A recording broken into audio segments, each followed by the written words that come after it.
Welcome to another Fun with Flags video. A few days ago, on the 17th of March, it was St. Patrick's Day. It marks the anniversary of the death of St. Patrick, the foremost patron saint of Ireland, known for many things, one of them being banishing snakes from Ireland.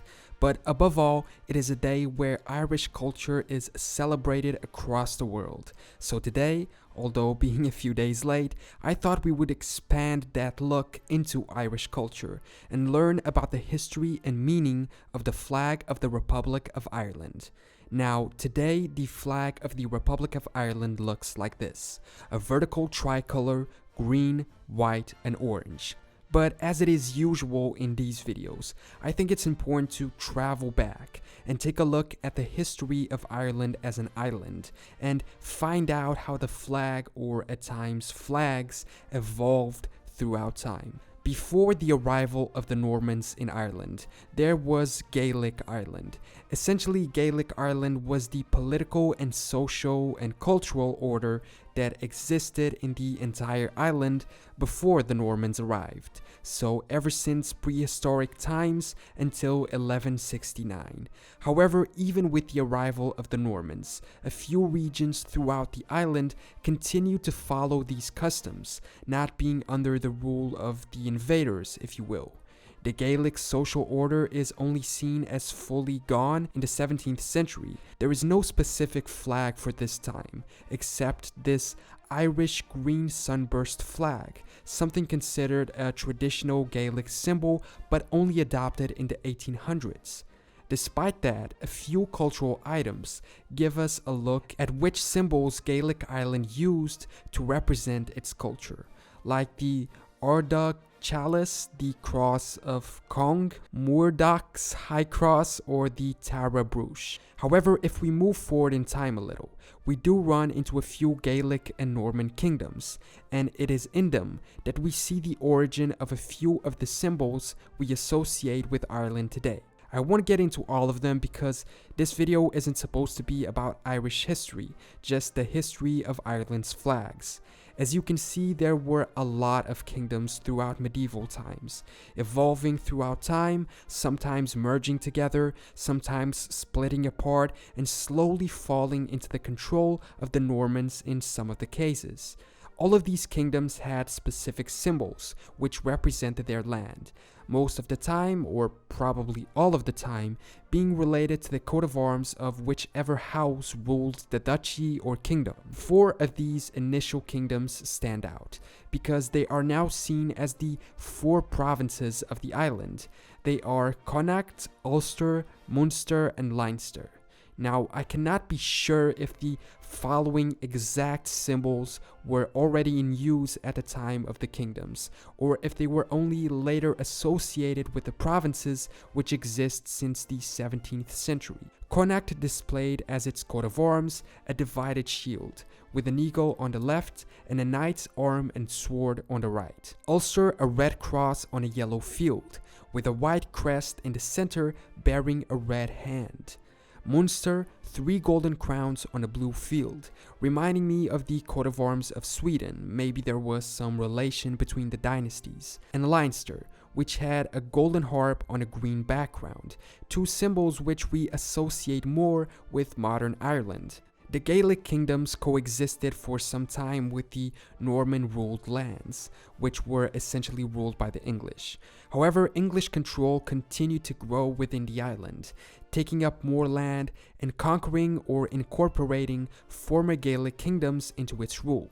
So in 1171, the Lordship of Ireland was created. However, interpreting the maps of different years, it seems that at certain times, the native Irish must have been able to push the Normans back and take land back into their control, as we see here. It existed until 1542 and used this blue coat of arms with 3 crowns to represent itself.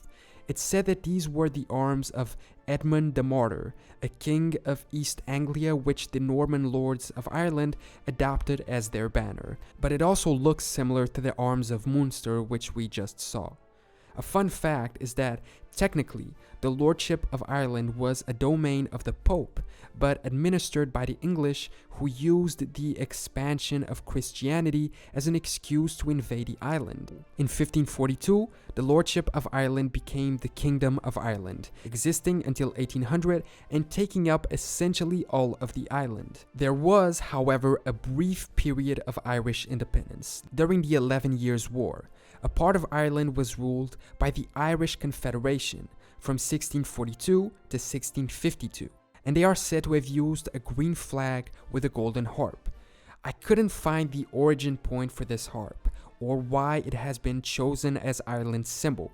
Apparently, it was just a common instrument in Celtic cultures, specifically in Ireland, and was therefore chosen to represent it by the locals. It dates back even further than the 1600s. This coin from 1534 displays the harp on its back. So, despite not being used officially for very long, this flag became a symbol for independent Ireland, for instance being used in the Irish Rebellion of 1798.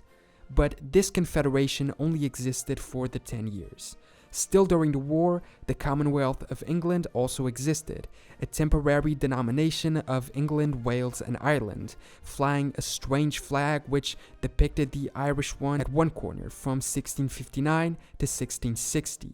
But then the war was over, and the island went back to the Kingdom of Ireland. Being essentially a client state of England, it changed its flag, which was the same as the coat of arms, to the golden harp. Unlike current days, it became common to depict the harp with a woman's head and body, like a ship's figurehead, having silver strings. The use of blue as the background color continued, and it has been associated with Gormflaith, a Gaelic mythological personification of Ireland. The word Gormflaith is a joining of the Irish words Gorm, which means blue, and Flaith, which means sovereign. And some studies point to the fact that in early Irish mythology, the sovereignty of Ireland was indeed represented by a woman often dressed in a blue robe. We should, however, note another flag during this period. In 1783, the Order of St. Patrick was founded to mark the legislative independence of the Kingdom of Ireland, and as its symbol, the cross of St. Patrick, the mentioned patron saint of Ireland, was made into a flag. This read saltire on a white field. It represents Ireland in the flag of the UK, and it soon became an established Irish symbol, continuing to be used even today in certain religious ceremonies and in certain local flags. Then, from 1801 to 1922, Ireland was officially united with Great Britain as the United Kingdom of Great Britain and Ireland, and for this time they flew the flag of the UK, whose history and meaning we will leave for a future video. Finally, in 1922, the Irish Free State was established, and this is where the current Irish flag came into use. The Great Seal or coat of arms was altered, but continuing to display the harp. Eventually, it became the current form of the Republic of Ireland, keeping the same flag and only updating its coat of arms, a blue shield with the same golden harp. A fun fact is that Ireland is the only country in the world which uses a musical instrument as the main symbol for their country. So this is the Irish flag today, the vertical tricolor which we began the video with. It is said that it was flown publicly for the first time during the Young Irelander Rebellion of 1848 by a man called Thomas Francis Meagher. He and his colleagues had been inspired by the revolutions across Europe, specifically by the French one, so there might be some relation to the French flag. He supposedly explained the meaning of the colors.